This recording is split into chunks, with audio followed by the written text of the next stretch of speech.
होली एक बहुत ही पावन और रंगों से भरा त्योहार, जहाँ पे लोग आपस में खुशियाँ बांटते हैं। लेकिन होली एक ऐसा त्योहार भी है जहाँ पर कुछ और नकारात्मक चीज़ें भी की जाती हैं।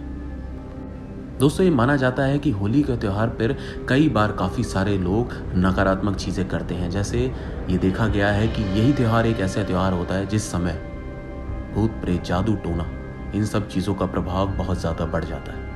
माना जाता है इन समय पे की गई ये सारी चीज़ें बहुत ही ज़्यादा ताकतवर होती हैं। लेकिन उसकी उल्टी तरफ ये भी देखा जाता है कि इसी समय पे, इसी होली के समय पे इन सब चीज़ों का तोड़ भी बहुत आसानी तरीके से हो जाता है। यानी कि अगर कोई इंसान इन जादू टोना नकारात्मक चीज़ों से छुटकारा पाना चाहता है तो इन सब चीज़ों का उपचार होली के समय पे बहुत आसानी से हो जाता है। कुछ इसी प्रकार से आज की कहानी में जानिए कि कैसे एक बुरी आत्मा ने एक अच्छी खासी औरत की जान ले ली, लेकिन उसकी जान लेने के बाद भी उस आत्मा ने उसके घर वालों को परेशान करना बंद नहीं किया। उन लोगों ने कैसे उस आत्मा से छुटकारा पाया और आखिरकार उन्होंने ऐसा क्या किया कि बाद में जाकर उन सब लोगों को उस बुरी आत्मा से छुटकारा मिला।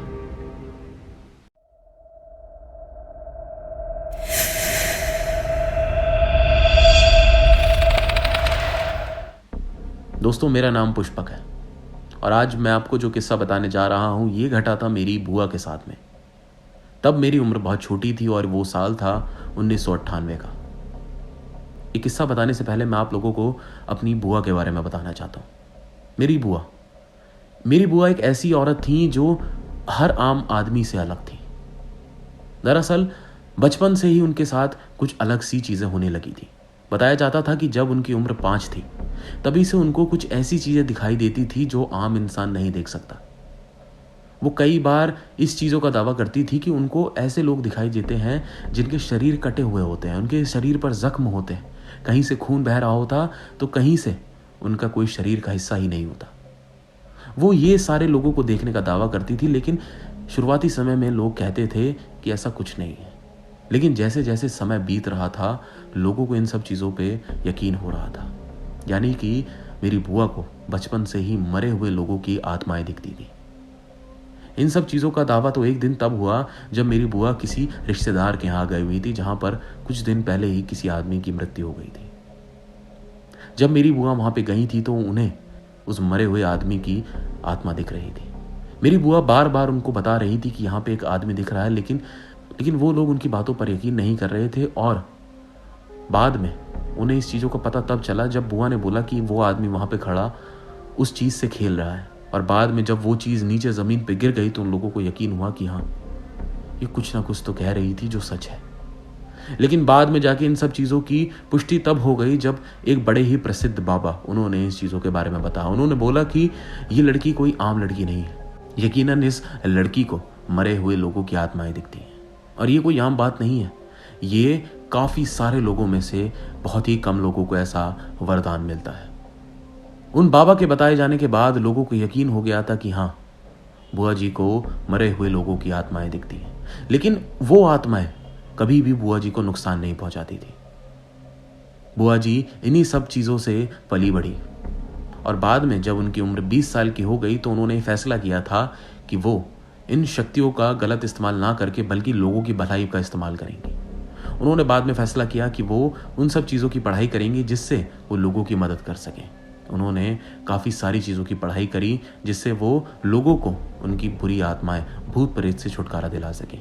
और करीब जब उनकी उम्र 23 से 24 साल की हो गई तो उन्होंने अपनी की हुई पढ़ाई और मिले हुए वरदान से लोगों की मदद करनी शुरू कर दी। जिन भी लोगों को भूत प्रेत की दिक्कतें होती थी या फिर उनके घर में कोई टोने टोटके या काले जादू वगैरह की चीज़ें होती थी तो वो बुआ वहाँ पर जाकर उनकी मदद किया करती थी। और ऐसे ही करते करते उनकी उम्र बढ़ रही थी। कुछ समय बाद उनकी शादी हो गई, उसके बाद उनके बच्चे भी हो गए, लेकिन बुआ ने ये काम करना बिल्कुल नहीं रोका। बुआ पूरे टाइम अपने गांव के नहीं बल्कि दूर दूर के गांवों तक के लोगों की मदद किया करती थी। ऐसे करते करते बुआ की उम्र काफ़ी हो चुकी थी, लेकिन इतने लंबे समय तक बुआ के साथ कभी भी कुछ गलत नहीं हुआ।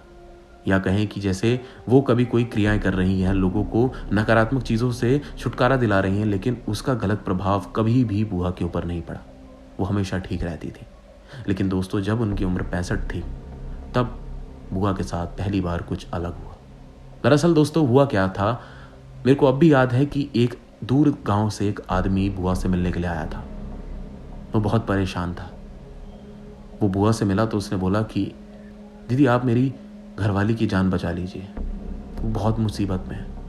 उसने बताया कि उसकी बीवी के साथ बहुत अजीब अजीब हरकतें हो रही हैं। वो अपने शरीर को काटती रहती है, नोचती रहती है, यहाँ तक कि अपने बच्चों के गले दबाने की कोशिश करती है। बहुत अजीब तरीके से चिल्लाती है। उसके अंदर से एक आदमी की आवाज़ निकलती है। कभी वो अपने आप ही हवा में उड़ने लगती है तो कभी छिपकली की तरह दीवार पे चढ़ जाती है। ऐसी ऐसी हरकतें उसके साथ हो रही हैं। वो रोने लगा, गिड़गिड़ाने लगा और बुआ जी से कहने लगा कि आप उसकी बस जान किसी तरह बचा लीजिए, मैं आपके सामने भीख मांग रहा हूँ। बुआ जी ने भी कहा कि तुम टेंशन मत लो, और बुआ जी उसी समय उसके साथ उसके घर के लिए निकल पड़ी। बुआ जी को लौटते लौटते काफ़ी समय हो गया। करीब शाम के 6 बजे बुआ जी वहाँ से लौटी। लेकिन जब बुआ जी लौटी तो उनकी तबीयत कुछ ठीक नहीं लग रही थी, काफ़ी कमज़ोर सी और थकी हुई लग रही थी। हमने पूछा कि बुआ जी क्या हो गया। उन्होंने बोला कि कुछ नहीं, मैं बस थक गई हूँ, मुझे आराम करना है। हम लोगों ने बोला कि कोई चाय पानी आपके लिए लाएं, तो उन्होंने मना कर दिया। लेकिन दोस्तों वो दिन था जिसके बाद से बुआ जी की तबीयत बहुत ज़्यादा बिगड़नी शुरू हो गई। आए दिन बुआ जी की हालत बहुत ज़्यादा ख़राब होने लगी थी। हम लोग डॉक्टर के पास भी लेकर गए, लेकिन डॉक्टर ने जवाब दे दिया कि इनकी तबीयत बहुत तेज़ी से बिगड़ रही है, इसका इलाज मुमकिन नहीं है। हम लोग बहुत परेशान थे कि आखिरकार बुआ जी के साथ हो क्या रहा है। शरीर एकदम पीला पड़ गया था, शरीर के अंगों ने काम करना बंद कर दिया था, हाथ पैर नहीं हिला पाती थी, बस एक जगह लेटी रहती थी। मुश्किल से मुश्किल सिर्फ 10 दिनों के अंदर अंदर बुआ जी की ऐसी हालत हो गई थी। हम लोग समझ नहीं पाए कि अच्छी खासी थी, अचानक से क्या हो गया। और दोस्तों जिसका हमें डर था वही हुआ। बुआ जी फिर हम लोगों को छोड़कर चली गई। बहुत ही अजीब और बहुत ही चौंका देने वाली बात थी कि अच्छी खासी थी, शरीर में कोई परेशानी नहीं थी, कुछ नहीं था, लेकिन वो एकदम से बीमारियों से घिर गई और बाद में हम सब लोगों को छोड़कर चली गई। खासकर से फूफा जी और उनके बच्चों के लिए बहुत ही दिल तोड़ देने वाला समय था, क्योंकि एकदम से ये सारी चीज़ें हुई। 10 दिन के अंदर अंदर वो बीमार पड़ी और सबको छोड़ के चली गई। लेकिन उस दिन जब वो हम सबको छोड़कर गई तो शाम थी, करीब 7:30 से 8 का समय था। रात के समय उनके दाह संस्कार के लिए ले जाया नहीं जाता था, क्योंकि हमारे यहाँ सूरज ढलने के बाद दाह संस्कार यानी अंतिम संस्कार नहीं होता है। तो हम सब लोगों को अगले दिन सुबह का इंतज़ार करना था। सुबह होते ही हम सब लोग बुआ जी को लेकर चले जाते, यानी कि अभी हमें रात बुआ जी को घर ही रखना था। काफ़ी सारे लोग आए हुए थे, दूर गांव से भी आए थे बुआ जी को आखिरी बार देखने के लिए। लेकिन वो सब लोग समय के साथ अपने घर चले गए, लेकिन जो आसपास के जो और करीबी लोग थे वो रुके हुए थे। रात बढ़ चुकी थी। जो आदमी लोग थे वो सब लोग घर के बाहर लेटे हुए थे, और जो औरत थी वो घर के अंदर थी। बुआ जी को आंगन में लिटाया हुआ था। सब लोग बहुत ही उदास थे, आंसू निकल रहे थे। लेकिन जैसे जैसे समय बीत रहा था, रात हो रही थी, लोग सोते चले गए। बाहर जो आदमी लोग लेटे थे वो भी सो गए, और अंदर जो औरत थी वो सब भी सो गई। सब लोग सो चुके थे, मैं भी सो चुका था। लेकिन कुछ देर बाद मेरी अचानक से आंख खुल गई। पता नहीं क्या था, लेकिन मेरी आंख अचानक से खुल गई। उसके बाद फिर मैं उठा, मैं पानी पी के आया और वापस से अपनी जगह आके बैठ गया। लेकिन उसके बाद फिर नींद आ नहीं रही थी, तो इधर उधर नजरें घुमा रहा था। लेकिन दोस्तों तभी मैंने एक बहुत ही अजीब चीज़ देखी। पहली बार तो शायद मुझे लगा कि मेरा वहम है, लेकिन मैंने देखा कि बुआ जी के हाथ की उंगली हिल रही थी। मैंने देखा तो मुझे ऐसा लगा, लेकिन जब दोबारा ध्यान से देखा तो ऐसा कुछ नहीं था। मुझे लगा कि शायद मेरा वहम है, यार ऐसा कैसे हो सकता है। तो उसके बाद फिर मैं बस बैठा रहा और इधर उधर देखने लगा। दिमाग में काफ़ी सारी चीज़ें चल रही थी, लेकिन जब दोबारा बुआ जी की तरफ मेरी नज़र पड़ी तो दोस्तों मैंने अब देखा कि बुआ जी का हाथ हथेली समेत हिल रहा है। और जब ये मैंने दोबारा देखा और ध्यान से देखा तो मुझे वो हिलता हुआ दिखा। इस चीज़ को पुष्टि करने के लिए मैं उठकर बुआ जी के पास गया कि ऐसा हो सकता है क्या, ये कैसे मुमकिन है। मैं उनके पास पहुंचा तो देखा उनका हाथ यकीनन हिल रहा था, मानो जैसे वो अपने हाथ को हिला रही है। मैं भागकर अपनी माँ के पास गया और मैंने माँ को उठाया और मैंने बोला, मम्मी देखना बुआ जी का हाथ हिल रहा है। लेकिन जब माँ ने उठकर देखा तो हाथ हिलना बंद हो चुका था। माँ ने बोला कि बेटा ऐसा कुछ नहीं है, तू सो जा, ज़्यादा मत सोच, आंख बंद कर और लेट जा। मम्मी ये कह के सो गई और मैं बैठा रहा। लेकिन जो मैंने चीज़ देखी थी उसने मेरी नींद उड़ा दी थी। एक मरे हुए इंसान का हाथ अपने आप नहीं हिल सकता, यह संभव है, लेकिन जो मैंने देखा वो सच था। अब उसके बाद फिर उनका हाथ हिलना बंद हो गया था, लेकिन मेरी नज़र अब भी बुआ जी के ऊपर ही थी। मैं काफ़ी देर तक उनको देखता रहा, लेकिन उसके काफ़ी देर तक ना फिर कोई उंगली हिली ना कोई हाथ, एकदम सब शांत हो चुका था। लेकिन दोस्तों उसके थोड़ी देर बाद जो चीज़ हुई उसने मेरा तो छोड़िए, हमारे घर में जितने भी लोग मौजूद थे सबकी नींद उड़ा दी और सबके होश भी उड़ा दिए। अचानक से दोस्तों मैंने देखा कि बुआ जी के पैर इस तरीके से हिल रहे थे जैसे वो अपने दोनों पैरों को जानकर जोर जोर से हिला रही है। मैं डर गया और मैं जोर से चिल्लाता हुआ मैंने मम्मी को उठाया। मैंने कहा कि मम्मी देखो। और जब मम्मी ने देखा तो उन्हें भी यकीन हुआ कि बुआ जी के पैर सच में हिल रहे हैं। उसके बाद जितनी भी औरतें अंदर लेटी थी सब उठ गई और उन्होंने देखा तो वो चिल्लाने लगी। उनके चिल्लाने से बाहर जितने लोग आदमी लोग सो रहे थे सब उठ गए और अंदर आए तो देखा बुआ जी के पैर हिल रहे थे। कोई भी लोग नज़दीक नहीं जा रहे थे बुआ जी के कि ये आखिरकार इनके साथ हो क्या रहा है। आधे तो डर गए और उसी वक्त घर के लिए भाग गए। लेकिन उसके बाद जो हुआ वो तो और ज़्यादा डरावना था। दोस्तों अचानक से कुछ देर बाद बुआ जी उठकर बैठ गई। दोस्तों आप सोचिए कि एक मरा हुआ व्यक्ति जिसके शरीर में अब जान नहीं है वो अचानक से ऐसे उठ के बैठ जाए। अच्छे खासे इंसान की हवा खराब हो जाए। ठीक दोस्तों उसी समय हम सब लोगों की भी वही हालत थी। और जब वो उठ के बैठी तो उनकी आंखें एकदम सफ़ेद मानो जैसे जो पुतलियां हैं वो वहां से गायब हो चुकी हैं। वो अपनी गर्दन घुमाकर इधर से उधर देख रही हैं। हम सब लोगों की हालत बहुत ख़राब, डर के मारे आधे लोग तो काँप रहे थे। कोई उनके करीब नहीं जा रहा था। लेकिन दोस्तों उसके थोड़ी देर बाद ही बुआ जी अपने दोनों पैरों पर खड़ी हो गईं और उनके मुंह से एक आवाज निकली। दोस्तों उनके मुंह से एक आदमी की आवाज निकली जिसने बोला कि मुझे भूख लग रही है, मुझे खाना चाहिए। दोस्तों आप सोचिए कि पहली बात एक मरे हुए व्यक्ति में जान आ गई। वो उठकर बैठ गया और उसके बाद वो मरा हुआ व्यक्ति बोलने भी लगा, वो भी एक मर्द की आवाज में। ये सारी चीजें यकीन करने लायक नहीं थी। लेकिन दोस्तों उसके बाद ही पीछे से फूफा जी आए, बुआ जी के हस्बैंड। उनके हाथ में एक कलश था, उसके अंदर कुछ जल था या फिर क्या था वो मुझे नहीं पता, लेकिन वो भागकर बुआ जी के पास आए। और वो अकेले इंसान थे जो बुआ जी के करीब गए, लेकिन किसी की हिम्मत नहीं हो रही थी उनके अलावा जो उनके पास जाए। उनके हाथ में जो कलश था उसमें से उन्होंने पानी लिया, वो जल लिया जो भी था, और वो बुआ जी के शरीर के ऊपर छिड़कना शुरू किया। और दोस्तों जैसे ही उनके शरीर पर वो जल की बूंदें पड़ी वो एकदम से नीचे ज़मीन पर गिर गई। उनका शरीर फिर से एकदम से ढीला हो गया था, एकदम फिर से लाश में बदल गया था। ये इतना भयानक दृश्य था जो मैं आज तक नहीं भूल पाया। उसके थोड़ी देर बाद हम लोगों ने उन पंडित जी को बुलाया। उनको जब बुलाकर ये बताया तो उन्होंने बोला ये मेरी बस की बात नहीं है। उन्होंने एक और आदमी को बुलाया। जब वो आदमी आया तो उसने ये सारी बातें सुनकर बुआ जी के चारों तरफ एक धागे से घेरा बांध दिया और चारों तरफ उनके काली पुड़िया में कुछ चीज़ बांध के रख दी। और हम सब लोगों को बोला कि करीब कोई नहीं आएगा, अगर ये उठे भी हरकत भी करें तो कोई इनके करीब नहीं आएगा, ना इनकी बात सुनेगा, क्योंकि ये सब जो घेरा मैंने बनाया है इसके चलते वो किसी को नुकसान नहीं पहुंचा सकती, लेकिन वो अपने आप को जाहिर ज़रूर करेंगी। लेकिन जब हमने पूछा कि आखिरकार इनके साथ ऐसा हो क्या रहा है तो उनका बताना ये था कि इस समय जो आप जिसको देख रहे हो, इस समय इनके अंदर किसी और आदमी की आत्मा आ गई है और वही ये सब चीज़ें कर रही है। इन आंटी जी की जो आत्मा थी वो यहाँ से जा चुकी है और उनके अंदर अब किसी और की आत्मा है। ये सारी चीज़ें सुनने के बाद तो और ज़्यादा डर लग रहा था। दोस्तों उसके बाद वो आदमी भी बुआ जी के करीब ही रहा। काफ़ी देर में बुआ जी के हाथ पैर हिलते हमने देखे, लेकिन अब वो जैसे पहले एकदम से खड़ी हो गई थी, अब ऐसा कुछ नहीं हुआ।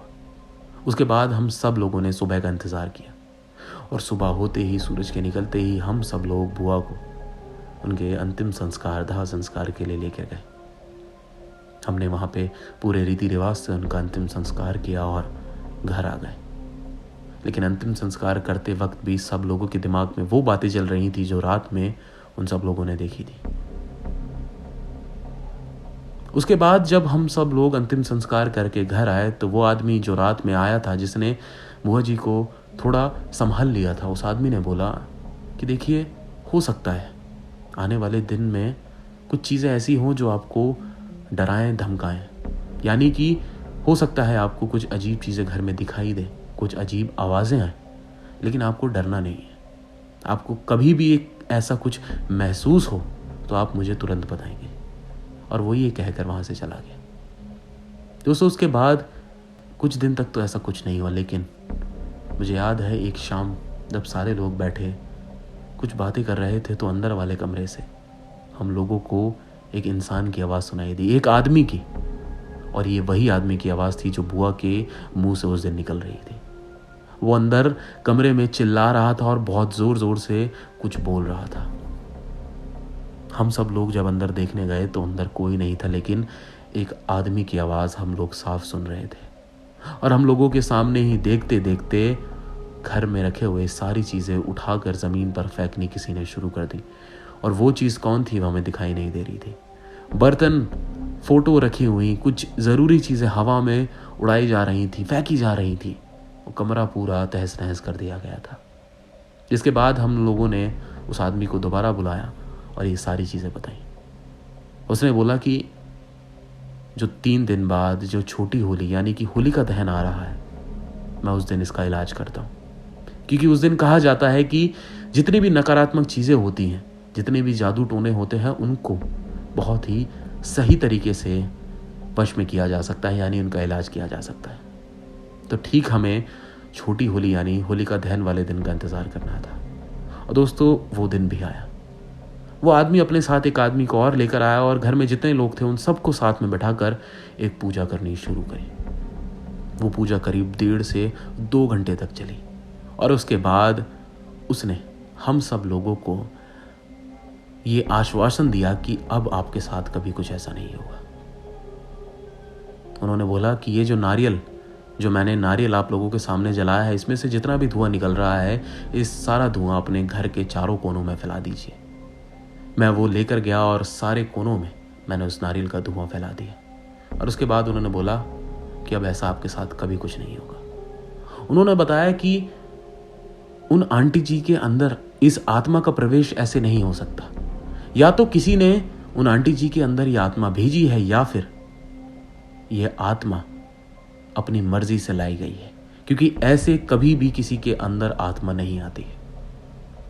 तब हमने उस आदमी से बात की जिस आदमी के घर उस दिन बुआ जी आखिरी बार गई थी। तब उस आदमी ने हम लोगों को ये बताया था कि आंटी जी ने उस समय मेरी घरवाली को तो ठीक कर दिया था, लेकिन उसके बाद आंटी जी ने मेरे हिसाब से वो जो आत्मा मेरे घरवाली के अंदर थी वो अपने अंदर ले ली थी। क्योंकि जैसी ही मेरी वाइफ नॉर्मल हुई, वो ठीक हुई, मेरी आंखों के सामने ही आंटी जी एकदम से ज़मीन पे गिर गई। उनके हाथ पैर एकदम से फड़फड़ाने लगे जैसे वो तड़प रही हैं। और उसके बाद वो अपने आप ही होश में आई और उठकर घर निकल गई। ये मेरी आंखों के सामने हुआ था। लेकिन मुझे ऐसा लगता है कि शायद वो आत्मा जो मेरी वाइफ के अंदर थी, जो मेरी घरवाली के अंदर थी, वो उन आंटी जी ने अपने अंदर ले ली थी। क्योंकि वो आवाज़, जैसी आप लोग आवाज़ बता रहे थे उस आदमी की, वैसी ही आवाज़ मेरी वाइफ के अंदर से भी आती थी।